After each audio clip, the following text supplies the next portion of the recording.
Era la primera vez que yo veía la tumba del general.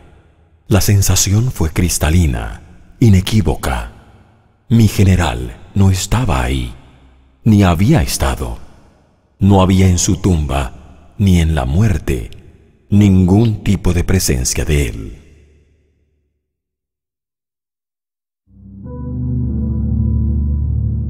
Les voy a contar algunas cosas porque sabe que uno se le olvida algunas cosas, ¿no?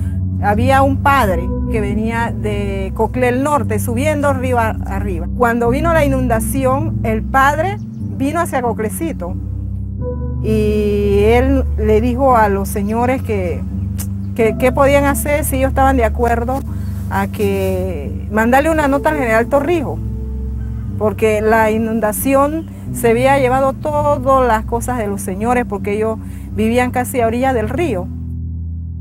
Y ahí fue donde por primera vez el general Torrijos vino a Coclecito, un 8 de agosto del 70. La vida de nosotros, si Dios no hubiera dado esa oportunidad, había sido muy triste, porque faltaba lo que era de salud, había mucha desnutrición, falta de vivienda, o sea, todo, porque era una montaña marginada totalmente. Él venía de Panamá y él nos informaba, él buscaba el método para informarnos que él venía. Nosotros nos íbamos caminando, muy alegre venía el viejo, ¿verdad? De ahí llegábamos al río y pues, todos nos vamos a tirar al río, y así era. Por eso que a veces yo digo que no hay palabras para decir lo que en la realidad el viejo significó para nosotros y mucho más para mí.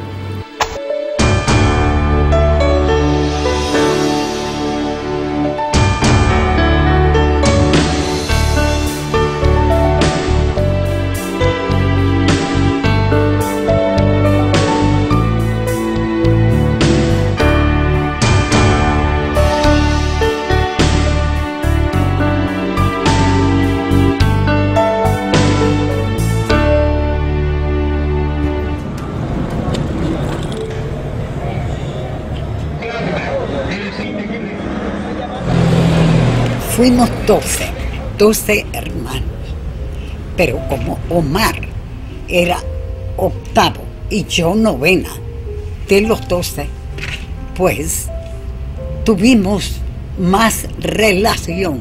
Mi papá era bolivariano.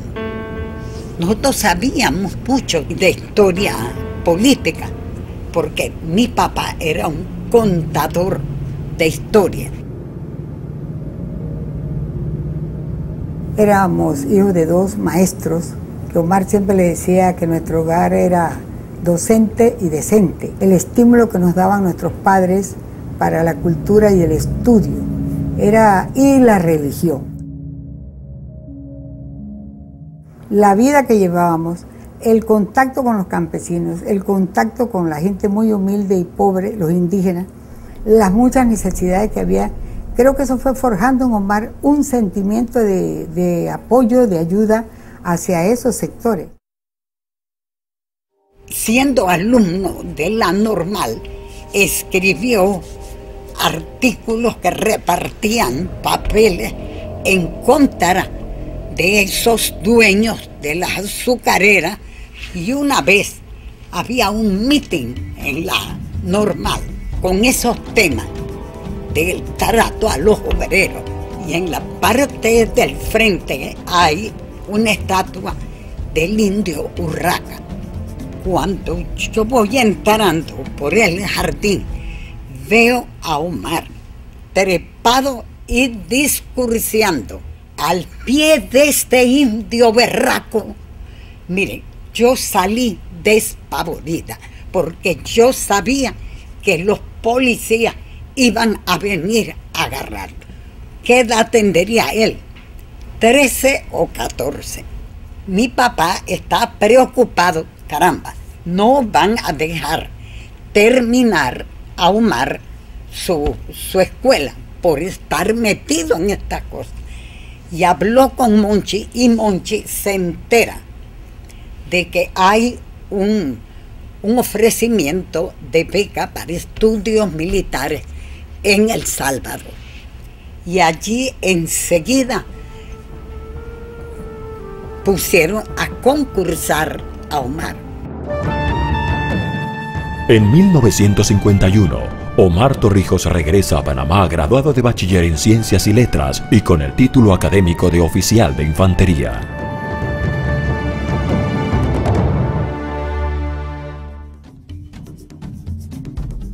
Cuando Omar vino, ya de graduado de militar, él se le presenta a nuestro padre, que era un maestro, y dice, bueno, ahora estoy vestido de militar, graduado, papá, diga usted, ¿en qué quiere usted que yo ayude acá? Dice mi papá, Omar, yo quiero que hagas tú lo que yo no pude hacer.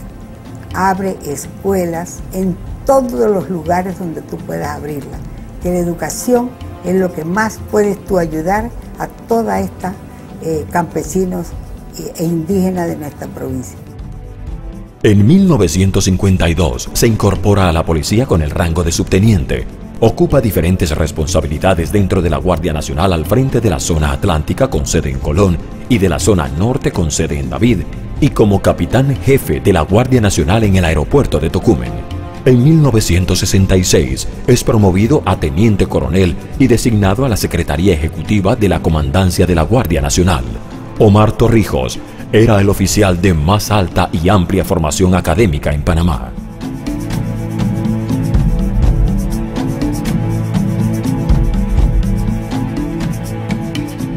El 11 de octubre de 1968, tras unos torneos electorales que dividieron al país y que dejaron al descubierto el descrédito de la casta política nacional, un golpe de Estado encabezado por mandos medios de la Guardia Nacional derroca al presidente Dr. Arnulfo Arias, elegido 11 días antes. Al frente se encuentran el mayor Boris Martínez y el teniente coronel Omar Torrijos.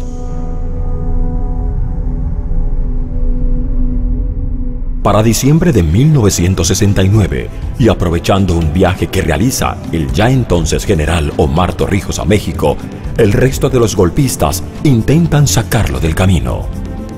Omar Torrijos estaba defendiendo un nuevo tipo de liderazgo dentro de la Policía Nacional y también para los sectores más populares. Pero el intento de contragolpe fracasa. El general Omar Torrijos regresa en una avioneta desde México hasta la provincia de Chiriquí.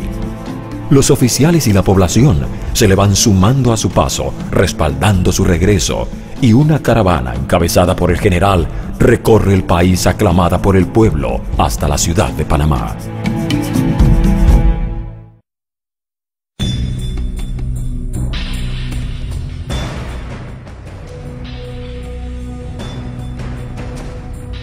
Yo trabajaba en un banco privado y un día se me acercó un amigo que era un amigo mío que era ministro y me dijo que si consideraría la posibilidad de aceptarle un puesto a Omar. Él me invita, me llama y me invita a participar en el gobierno y yo acepto ser director general de Planificación y Administración en la Presidencia. Yo había escuchado y conocía a Torrijos por las noticias, pero nunca lo había visto personalmente, hasta que me tocó verlo en la cárcel de Colón. La oferta que me hicieron fue que aceptara la gerencia de la Caja de Ahorro. Pertenecía a la primera organización campesina. Eso hizo que desde muy temprano ya fuese señalado, ¿no?, como un agitador, y eso me llevó a la cárcel. Pues Torrijos incorpora a todos unos grupos de tradición más popular e inclusive de tradición de izquierda, porque ellos tenían banderas de reivindicación con las cuales Torrijos estaba de acuerdo. Y jamás Torrijos me dijo, quita a ese tipo, vota a este, no pongas a este, nombra a este. Sería deshonesto en decir que eso fue así. Recuerdo, fui el último de todos los presos políticos que tuve que hablar con el Torrijos. Me pregunta que por qué yo estaba preso. Le contesté en un tono muy fuerte, yo diría rayando en lo grosero, en el que yo le decía, yo estoy preso aquí por defender la tierra de los campesinos, o yo, por eso yo estoy preso aquí. Dice, no, espérate, ya vas a salir, no hay problema. ¡Libertad! ¡Libertad! ¡Libertad! ¡Soberanía! ¡Soberanía! ¡Soberanía! ¡Soberanía! ¡Oh, muerte! ¡Oh, muerte! En tiempos anteriores la única comunicación que teníamos con el pueblo era aquella de la piedra por parte del pueblo y las bombas lacrimógenas por parte de la Guardia. A raíz de esto, pues, la Guardia ha tomado una nueva mentalidad. El general, conductor ahora de las tropas, tiene la idea de formar un guardia con una mentalidad muy distinta a la que se formaba en otros tiempos. Ahora la Guardia está al servicio del pueblo. Este fusil que el muchacho tiene en la mano está al servicio del pueblo y es del pueblo. Todos somos pueblo ahora mismo. ¡Soberanía! ¡Soberanía! ¡Oh, muerte! ¡Oh, muerte! ¡Uno! ¡Dos!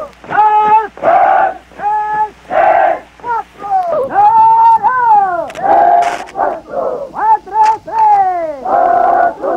Se encontraba en Panamá. Se encontraba en Panamá. Torrijos cambia la cara del gobierno en este país.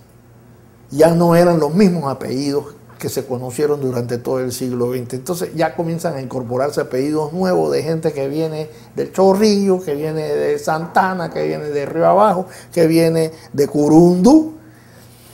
Y ya desde ese momento el país no fue el mismo.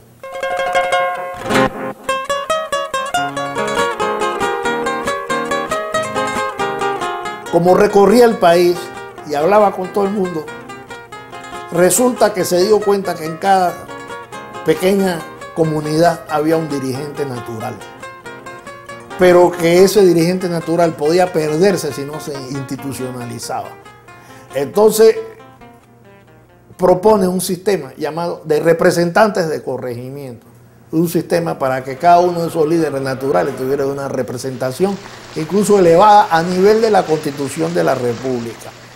Ese sistema todavía permanece, porque es un sistema de vocería comunitaria, que Torrijos fue el que lo inventó, igual que inventó la necesidad de hacer los presupuestos de abajo hacia arriba, con consulta permanente con la gente en las comunidades. Él se sentía realizado hablando con el pueblo, conversando con el pueblo, tratando con los campesinos de Panamá, abriendo puertas para que entraran al desarrollo. En el fondo era un hombre muy humano, tenía buen sentido político, muy sagaz y también la profunda conciencia social. Es necesario aclarar el rumbo de este proceso y a darlo todo por eso, así desprendidamente, para alcanzar dignamente las ventajas del progreso.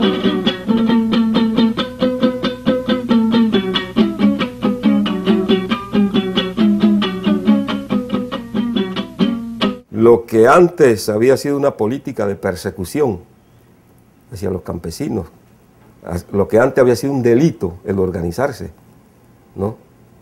Se convierte ahora al revés, en una política de Estado para impulsar la organización de los campesinos. Y se crea una organización denominada Confederación Nacional de Asentamientos Campesinos, que celebra su primer congreso en octubre de 1970. Nunca antes los campesinos habían tenido acceso a la tierra. Habíamos invadido fincas y esa invasión nos costó cárcel. Nunca fuimos reconocidos, sino perseguidos. Entonces, el proceso, la estrategia, permite que estos campesinos tengan acceso a la tierra. Y la institución que marcó el paso, apoyado de manera directa por el general Torrijos, fue la reforma agraria. El hecho de ser parte, porque eso fue lo que pasó, de ser campesinos olvidados, perseguidos, de repente nos encontramos con una cuota de poder que ejercimos junto al general Torrijos. Eso no es cuento, es una realidad. Este viejo que tú ves aquí de 70 años tenía una comunicación directa con el general Torrijos, directa. Ya le entregaron a Omar el suficiente poder para que pueda emprender y una marcha sin parar. Que digan nuestros embajadores, que los embajadores de las repúblicas amigas que aquí están presentes, que digan los periodistas que aquí están presentes, ¿qué pueblo del mundo soporta la humillación de ver una bandera enclavada en su propio corazón? Que lo digan.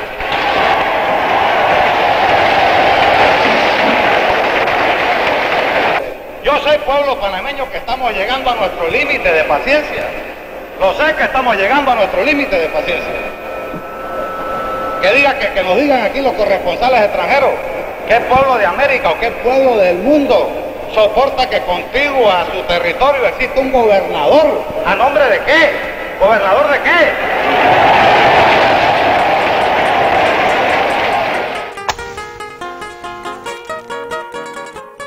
Al conformar un país distinto, con un nuevo esquema de Estado y una participación integral de todos los ciudadanos, Omar Torrijos le da una nueva personalidad y un nuevo temperamento a Panamá. Es entonces en el apoyo del pueblo a su labor donde encuentra la fortaleza moral y política para emprender la tarea más importante, recuperar la zona del canal y consolidar la soberanía. Ustedes lo pudieron observar ahora que pasaron por ahí. A pesar de que fueron invitados por nuestro gobierno, yo no les hubiera podido garantizar que ustedes en esas 10 millas que pasaron bajo jurisdicción de ellos no se buscaran un problema y no amanecieran mañana en una corte de Luisiana, allá donde están los tribunales de apelación. Así que eso es duro, lo duro que es. Uno no puede garantizarle a un padre de familia que salga para el trabajo y que no amanezca en una cárcel de un país extranjero, ¿no? Es el único país del mundo que limita por 5 puntos cardinales, más son 4. Al norte, acá allá y en el centro. Eso es duro, le digo. Y en el centro ahí está la cerca, ahí están los misterios.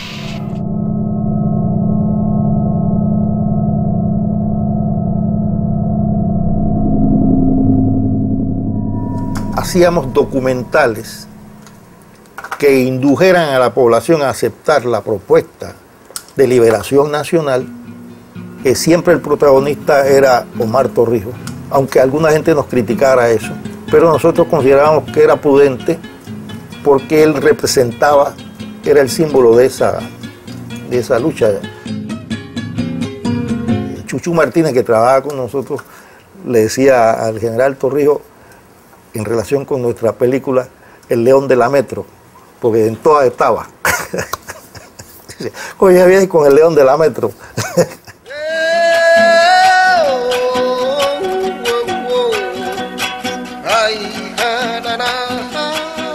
Una de las cosas que más me impactó a mí, y que fue una de las cosas que más me hizo a mí pensar que estaba frente a un hombre honesto, es la vez que lloró y nos obligó a llorar a todos. Y fue hablando de la lucha contra el imperio.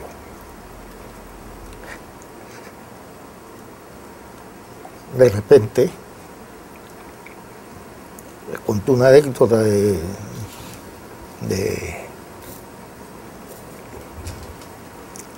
cuando era niño, o cuando él iba con su hijo y el hijo le preguntó que qué hacía esa bandera atravesando al lado de la...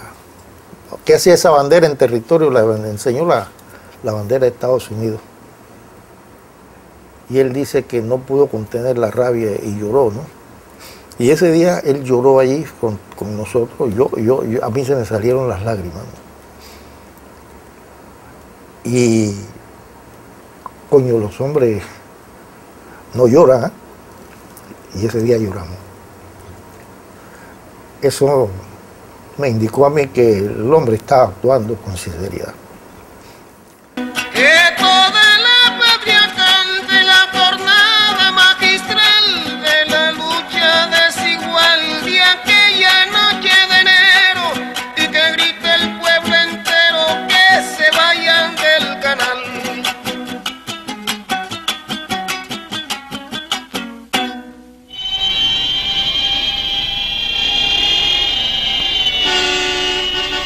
Hoy, 15 de marzo de 1973, el Consejo de Seguridad de las Naciones Unidas se reunirá por primera vez en un país latinoamericano. Que invite al recinto al jefe de gobierno de Panamá, general Omar Torrijos, quien hará uso de la palabra a nombre del gobierno nacional. Nuestro cementerio de lucha rebelde están llenas de panameños convertidos en una cruz porque pelearon por el derecho a que la patria decidiera por sí misma su propia norma de conducta, sin injerencias extrañas.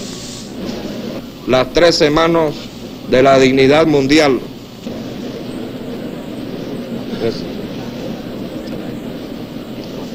En contra.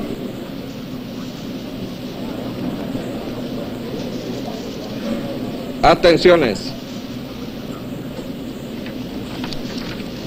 Estados Unidos vetó el proyecto de resolución en apoyo a la causa panameña, pero el mundo entero vetó a los Estados Unidos. Muchas gracias.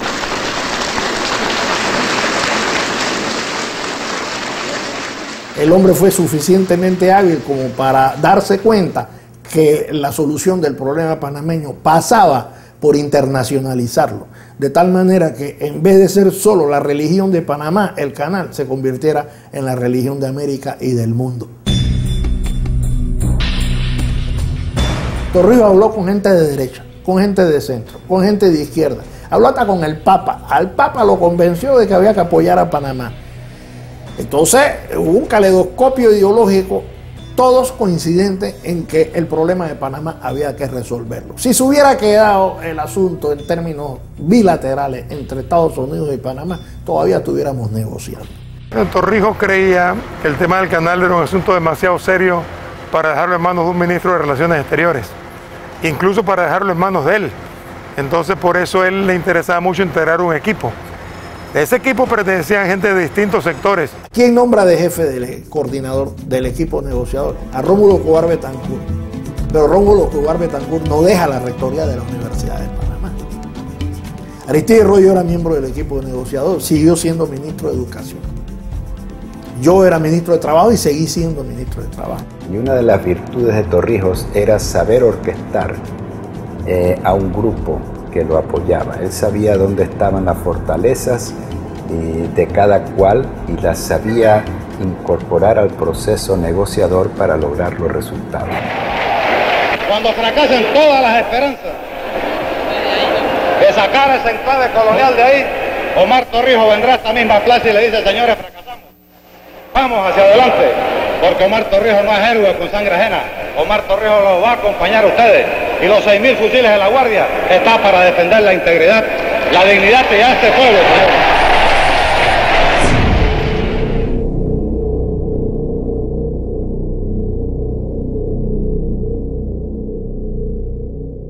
La clave se dio cuando él convenció a los Estados Unidos de que la seguridad del canal dependía del cariño que los panameños le teníamos, y que mientras este bien siguiera, esta ruta intermarina siguiera en manos norteamericanas, esto no era un sitio seguro, porque tendrían que poner un soldado cada 2 metros al lado del otro durante 80 kilómetros de lado y lado del canal. No queremos más militares, no queremos más militares y que se vayan del canal.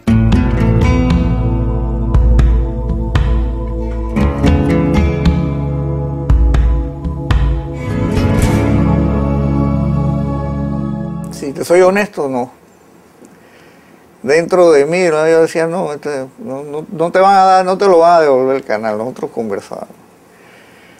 ¿No? Porque ningún poder devuelve por las buenas. Cuando estábamos en el movimiento estudiantil en la secundaria y salíamos a las calles, y a pesar de que protestábamos con toda sinceridad, ninguno de nosotros podía concebir que en el final del siglo pasado nosotros hubiésemos sacado a los gringos aquí. Nosotros creíamos que íbamos a tener a los gringos para la eternidad aquí.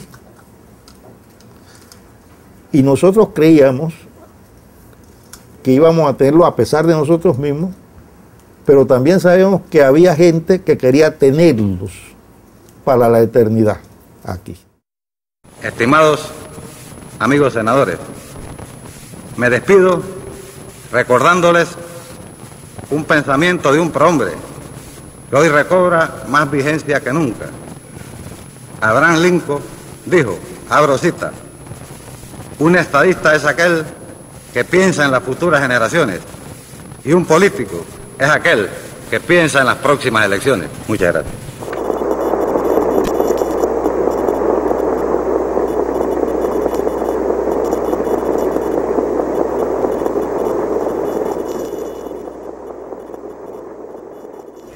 I dealt with many leaders around the world when I was president. I never had a relationship with any leader that was better than mine with Omar Torrijos. He was a man of a great foresight. He was a man of personal courage. He was a man of integrity. And he was a man who overcame extreme difficulties to achieve a great goal. And I've always been thankful to Omar Torrijos, the contribution that he made to the United States of America. And I've always been grateful that he gave me a chance to participate in the achievement for which he deserves credit.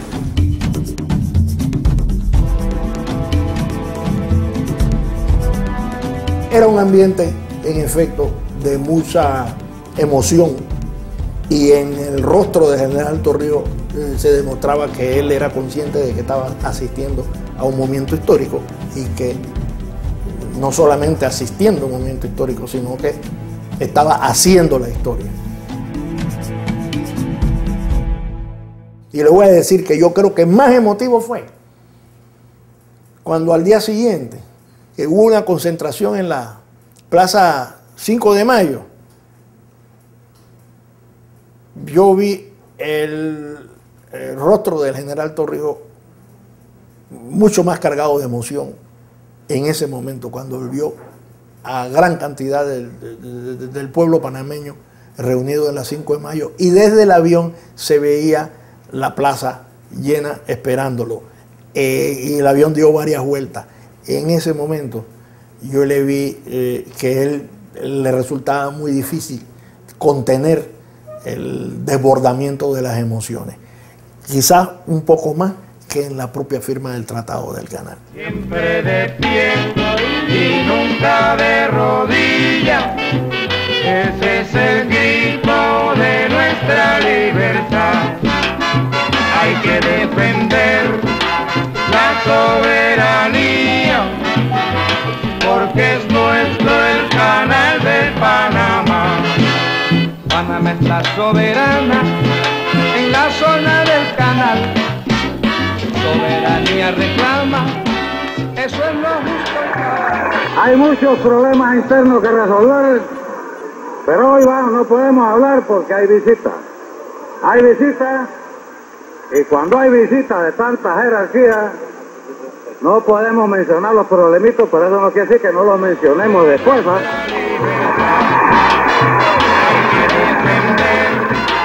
La soberanía, porque es nuestro el canal de Panamá. Yo sé que a él impactaba, le gustaba cuando estaba llena la plaza de gente, pues él se engrandecía cuando podía conversarle y transmitirles esa gran satisfacción de haber firmado los tratados.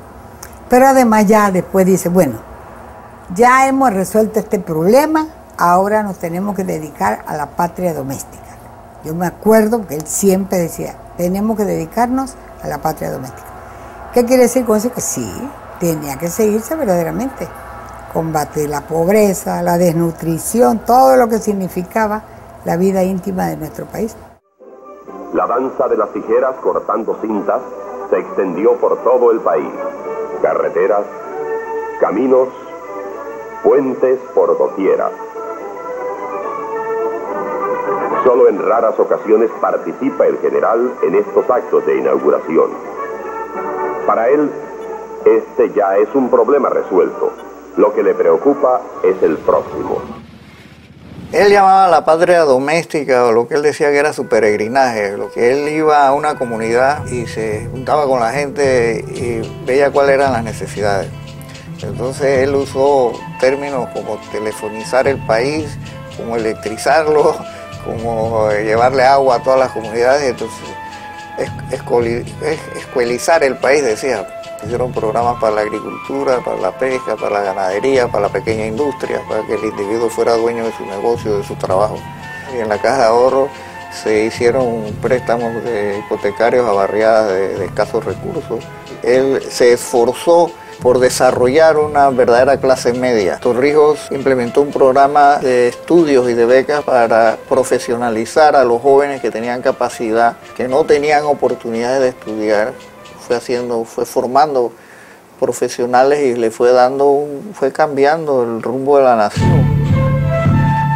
Abrió escuelas en todos los corregimientos, abrió escuelas en todos los distritos y abrió universidades en todas las provincias.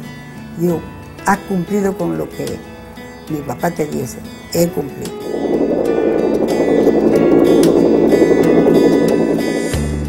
Durante el gobierno de Omar Torrijos se desarrollan programas de educación y salud por todo el país.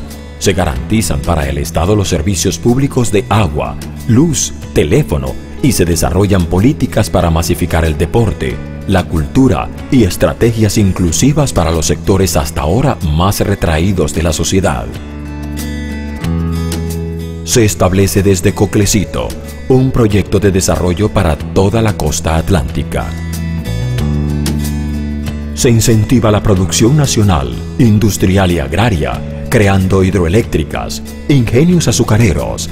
Se desarrolla el comercio, el sector marino y portuario, y se abre el país a la inversión bancaria con la creación en 1970 del Centro Bancario Internacional.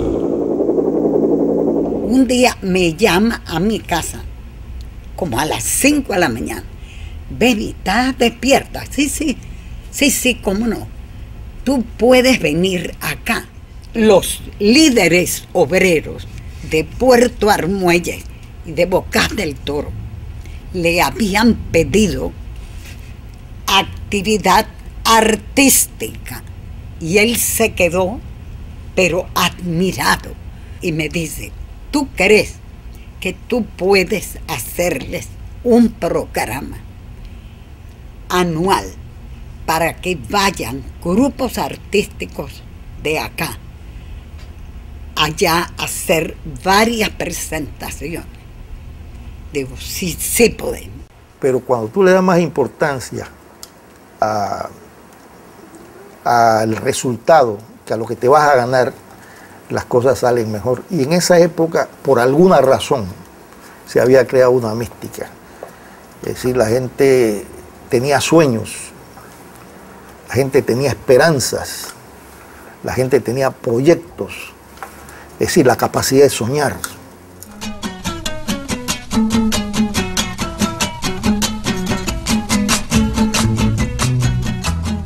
Muy llano, muy campesino, muy ajeno a cualquier sofisticación, ¿no? Tenía una gran dimensión humana y una gran capacidad para comprender las aspiraciones, las preocupaciones,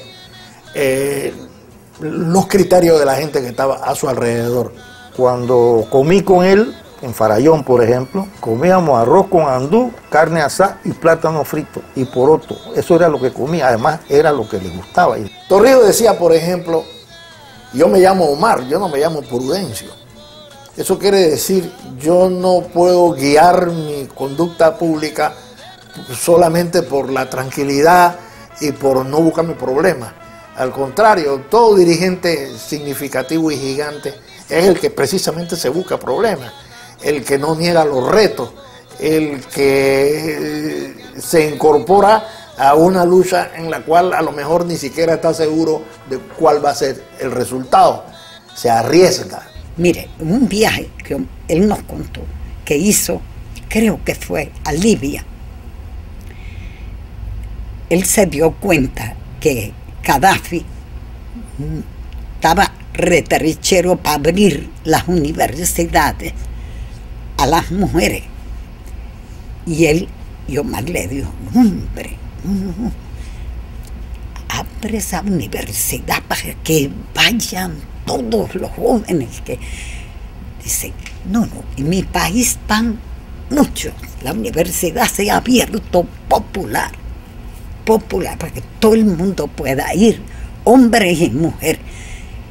Y él le dijo, Loto le dijo, pero si tú educas a todos, si tú los empujas a educación, te van a tumbar.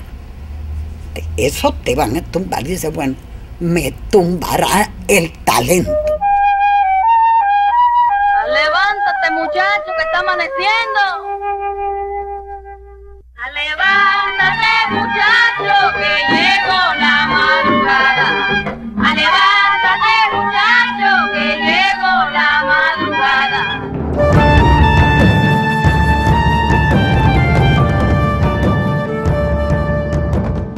Él en una ocasión convocó al doctor Aristides Royo y a mí y nos dijo que él nos iba a proponer ante los 505 para que dirigiéramos el país, solo con la condición de que se abriera el país a la democracia, a la inscripción, se permitiera la inscripción de los partidos políticos y la participación general y global de la sociedad en la política. Algunos le decían, bueno, ¿qué pasa si gana Arnulfo Arias? Bueno, si gana Arnulfo Arias ganó, pues hay que reconocer el triunfo, eso, la democracia es así. Pero él no se veía protagonizando eso ni siendo candidato. Él decía, ya yo cumplí, ahora encárguense ustedes. Yo creo que había encontrado un papel distinto que jugar en esta sociedad, pero también él tenía conciencia de que podía influir en el resto del continente. Las palabras de él fueron las siguientes, lo menos lo que me dijo a mí. Los militares hemos cumplido una etapa en la vida de este país y ahora tenemos que retirarnos, que replegarnos. Recuerdo que le dije a él que me parecía que iba a ser algo bien difícil, porque posiblemente sus compañeros de armas no todos iban a estar de acuerdo con eso. Y él me dijo que sí, que era difícil, pero que él creía que él todavía tenía la autoridad moral para lograrlo. Él se sentía satisfecho. Lo único que decía, dejen al viejo tranquilo, déjenme vivir tranquilo, me voy fuera del país o me quedo en el país, me voy para Coclecito con mis libros y mi gente allá, y a lo mejor algún proyecto de desarrollo en esa área de Coclecito y punto, no quiero más nada. Así era como se veía, desvinculado del quehacer político nacional. La quinta frontera ha desaparecido. A partir de este momento, y flameando orgullosa nuestra bandera en la cima del Cerro Ancón, la República de Panamá ejerce jurisdicción sobre todo su territorio. Ya el panameño no continuará siendo juzgado por leyes extranjeras en su propia tierra. Ya no existe un Estado dentro de otro Estado. Voy a ver un Guayacán. El 1 de octubre de 1979, el pueblo panameño se vuelca a las calles para entrar en los primeros territorios revertidos en la zona del canal, como cumplimiento de los tratados Torrijos-Carter. El general Omar Torrijos, protagonista de esta épica conquista, no asiste a la ceremonia. Consecuente con su repliegue, prefiere irse a Coclecito, a su casa entre las montañas. Su pueblo esperaba victorioso en la zona del canal, y Omar entraba por derecho propio en la historia. que él se la pasaba trabajando, ¿no? Yo recuerdo una vez que fuimos a Boca y ya era jefe de Estado. Y me dice, ¿tú cumpliste en estos días? Y yo, sí, te felicito. Y seguimos caminando. No era, de verdad, nosotros no, por lo menos en mi caso, yo no esperaba mucho. Digo, y yo sé que mis hermanos tampoco, a nivel de cosas, de regalos y ese tipo de cosas. Yo no sé si la expresión era un militar soft. Porque yo nunca lo vi a él castigando, ¿no? Tú sabes, que piensa la gente que un militar es un tipo que te pone a marchar todos los días en tu casa. No, yo nunca, tú sabes. Él nunca me pegó. Mi papá nunca me puso la mano encima. Mi papá nada más tenía que mirarme. La vida ahí, él no decía, yo no voy a estar aquí toda la vida. O trabaja o estudia. Yo no voy a dejar plata. Sí. A la gente no la engaña, ¿sí? A la gente no la engaña. El tipo estaba muy comprometido con lo que hacía. Y entonces,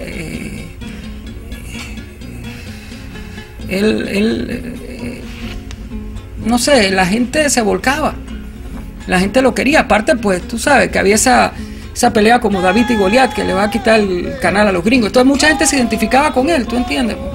Mucha gente se identificaba con lo que él estaba haciendo, ¿no? No era muy justo lo que estaba pasando aquí en Panamá.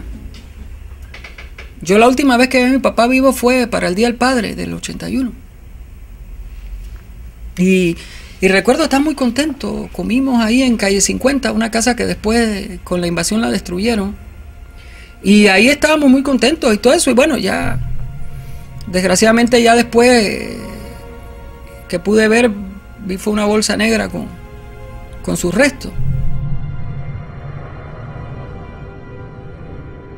Todo se quedó como impedido, como no sabíamos qué hacer. Se acabó todo. Yo vi mucha gente mal, fue muy duro y sigue siendo muy duro. Perdimos al líder y no era cualquier líder. Nunca pensó lo que él valía y se murió sin saberlo. Darnos a nosotros la posibilidad de ser una nación, ¿no? Ese es otro de sus mayores logros, ¿no?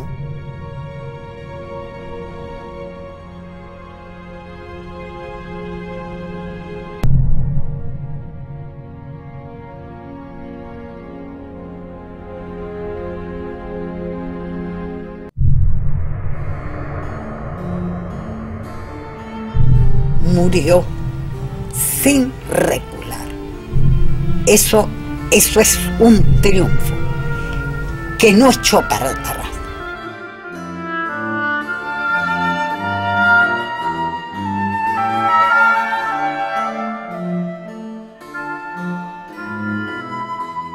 La memoria de Torrijos todavía permanece. Todavía hay grandes corrientes nacionales que se orientan y se inspiran en el pensamiento y en las realizaciones de Omar Torrijos. Búsquese la historia de Panamá. Ha habido grandes líderes, pero todos han sido líderes nacionales internos. Torrijos es el único que fue más allá de nuestras propias paredes. Vino un periodista mexicano a hacerle una entrevista a mi papá y le preguntó: señor Torrijos, ¿qué quiere usted para su hijo ahora que ha cogido el poder? ¿Sabe qué contestó? Que muera pobre. No acumuló fortuna.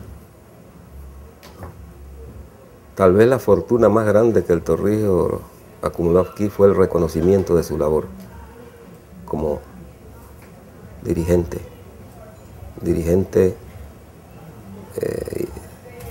que culminó una tarea, la más importante tarea del país. Eso es lo que Torrijos nos heredó y eso es lo que el pueblo reconoce. Yo una vez tuve que hablar en México y cuando me pronuncian me dicen, esto era un congreso inmenso, cuando dicen que yo soy Berta Torrijos de Arosemena, hermana del general Torrijos, yo me quedé espantada. La gente se ha parado a aplaudir. Claro, le estaban aplaudiendo a Omar, el recuerdo de Omar. Tu muerte es como la hiedra que cubre el puber, lamento sobre los niños de viento que pululan en la sierra.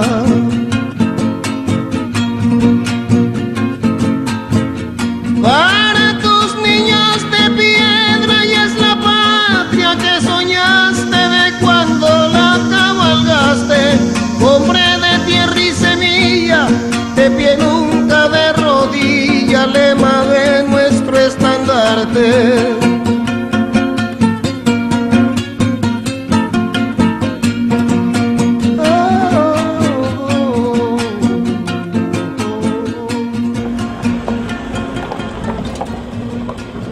Siempre toda una vida cuidando esa casa. Han habido momentos que he tenido que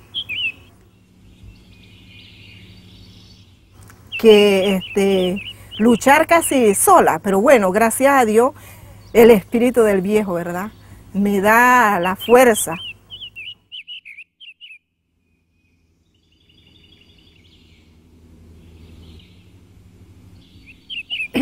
Para seguir adelante, cuidar esa casa. Siempre he estado allí, las visitas vienen, yo las atiendo, les explico.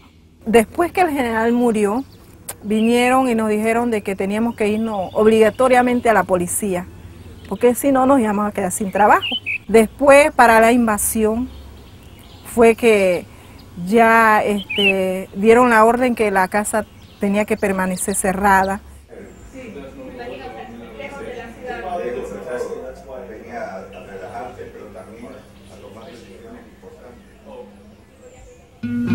Bueno, así, con esa lucha incansable de tener y mantener la casa abierta, limpia, porque yo sé lo que significó el general Torrijos para mí, y quizás es por eso que yo lo hago.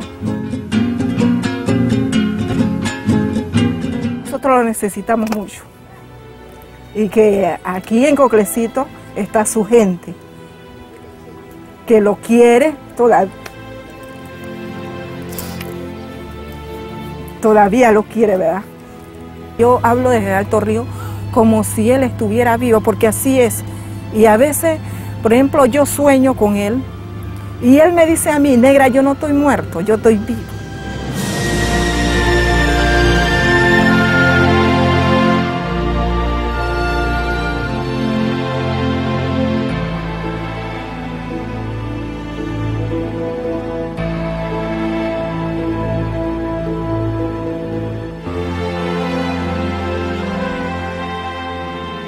El 31 de julio de 1981, el avión del general se estrelló contra el Cerro Marta cuando viajaba hacia Coclecito. 30 años después, aunque Panamá se coloca como la economía más pujante de América Latina, más del 40% de la población vive en la pobreza y el 10% vive en extrema pobreza. Inseguridad, educación deficiente, salud que ya no es igual para todos, injusticia social. Quienes sueñan con un mejor Panamá, aún nos preguntamos: ¿dónde está el general? ¿Dónde quedó la línea del general? Y seguimos buscando al general. ¡Mi general! ¡Mi general! ¡Tú no has muerto! ¡Tú no has muerto! ¡Tú no has muerto! ¡Tú no has muerto! ¡Tú no has muerto! Guitarras de 1000 cornadas, rumbo hacia el 2000 final, en el ancón fraternal, con su ajuar